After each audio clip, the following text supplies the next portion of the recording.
ও মা, মা জি।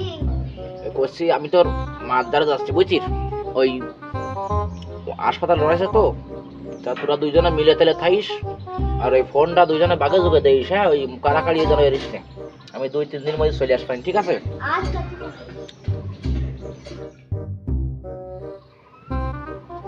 যাক, অবশেষে আসলাম না।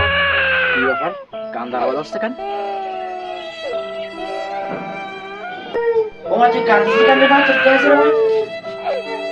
এই শোন শোন শোন, ওই আমি কোসি কাঁদতেছি কেন তা না, কই আরো গিয়ার বাজছে। কোয়ানে চলে যাওয়ার পরে আমার কোয়ানে চলে গেছে, আমার কোনো পাওয়া যায়নি। ওরে কি বলে, কি হইলে কি করলি রে? ওরে তোর আমার পারে গেছে। ওরে আল্লাহ রে, তুই কি শিখালি? এমনি জ্বালা, তোর মা না হাসপাতালে বইয়ে কয়েছে, সে স্যান্ডউইচ আমার কনে গেল রে, সে ফোন কনে ফোন নিয়ে গেছে নাই। ওই কোসে কি মা, তুই আর কান্দিস না বুঝছিস, দাঁড়া ওই একটু থানায় ফোন করে নি, এসব কান্দিস না, দাঁড়া 349। Hello inspector sir. ওরা আমি সেটা শুনতে হবে না, না না নাম না করলে তো আমার হবে না। আমি হচ্ছে আক্কাস আলী, ওই সে আমার মাইয়েটা। ও স্যার, আরে আমার বউটা অসুস্থ, আমি এতিম হয়ে আছি বর্তমান। বউটা বাড়ি খায় না, বউটা বয়সে হাসপাতালে। আমি বউটাকে দেখতে গেছি, মাইয়ে গেছি, এসে বড় মাইয়ের কারণে চলে গেছে। কাশিনে কিডন্যাপ হয়ে গেছে আমার মাইয়ে। মাইয়ের নাম সুমা,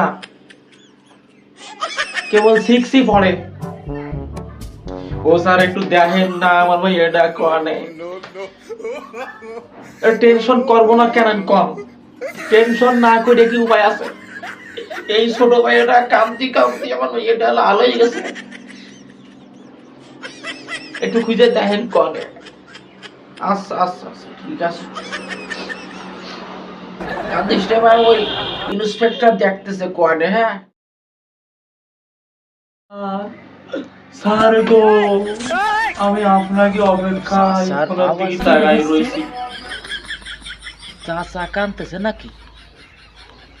আমি তো চাচার কাছেই আসলাম, গিয়েই দেখি কোন সময় আপনাকে ফোনটা আসবে আর আমার মায়ের খোঁজটা পাবো। আমি ফোন করিয়েছি, ওয়াদা করিয়েছি যতক্ষণ পর্যন্ত আমার মায়ের সন্ধান না পাবো আমি এক কাপড়েই থাকবো, গোসলও করবো, খাবো না। আমার ভাইয়াটা ছাড়া আমি খাবো না। কনে গেল ভাইয়াটা, সে খাইয়ে আসে কি না খাইয়ে আসে। চাচা ফিরা ভাতিজা, হাই, আর এখন তুমি কাঁদতেছো কেন সেটা আমাকে বলো। ওরে কাঁদতেছি কেন রে, আর কইস নে রে বাবা, আর কইস রে। আমার সে ভাইয়াটা নিখোঁজ হয়ে গেছে, কদিন ধরে পালাম না।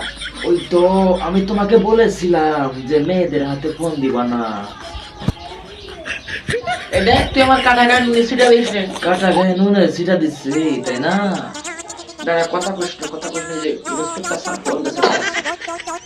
কিনা কল দিচ্ছি। এই হ্যালো, এই হ্যালো, হ্যাঁ স্যার,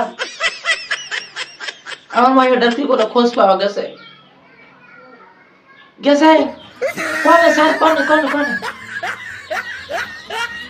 কি ফ্রেন্ড? এই বয়ফ্রেন্ড করে? ওরে বল ফেলেন না, বয়ফ্রেন্ড। Boyfriend, boyfriend sir? ওর বাসায় কি করতে গেছে? ওই দেন দিয়ে আমি আমার মায়ের কাছে দেন দিয়ে কথা কই। তুমি ভালো আছো মা? আমি ভালো আছি। তুমি কি করে পারলে আমাকে থিয়ে চলে যাতে? এই বাসা থিয়ে তুমি কেন গিলে? এমনি বাসা ভালো লাগে না। তুমি বাড়িতে আসবা না? যাব। আচ্ছা চলে আসো মা, চলে আসো। তুমি না বাড়ি আসা পর্যন্ত আমি কিন্তু খাবো না। দ্রুত চলে আসো মা, আমি নীতি আসতেছি, দাও থাকতে লাগো। আর কোনো যেন আবার অন্য কোনো বয়ফ্রেন্ড ফ্রেন্ড গিয়ে বাড়ি চলে যাই না। সে তো নয় ভালো, তা তোমার সাথে ওই কি করে সংযোগ হলো, যে কি করে বল ফ্রেন্ড না কি ওর সাথে? টিকটকে। টিকটকে? এই তো আমার ভাবি দাদা কইলো কেটে গেছে, ফোন দিয়ে এই তো বিপদে পড়েছি রে। আমি আসতেছি, রক্ষা করো। আসলেই তো ভাতিজা তুই যা কইলি সঠিক রে। দেখো কিরকম ঠেকে এবার ঠেলা সামলাম। এই অল্প বয়সে কোনো ছেলে মেয়ের হাতে ফোন দিয়া ঠিক না। এই সময়টাই তাকে দেখে শুনে রাখতে হবে। তো মেয়েদের হাতে ফোনটা দিছিলে কেন তাই বলো? আমাকে সময় তো ফোন টোন ছিল না বাবু, আমি কি রে বসবো কদিন থেকে। এখন এই স্মার্ট করে দিয়ে গেছে দেশটা, সব মায়েরাও স্মার্ট হয়ে গেছে। হ্যাঁ হ্যাঁ, যাও যাই মায়েরা নিয়ে আসো।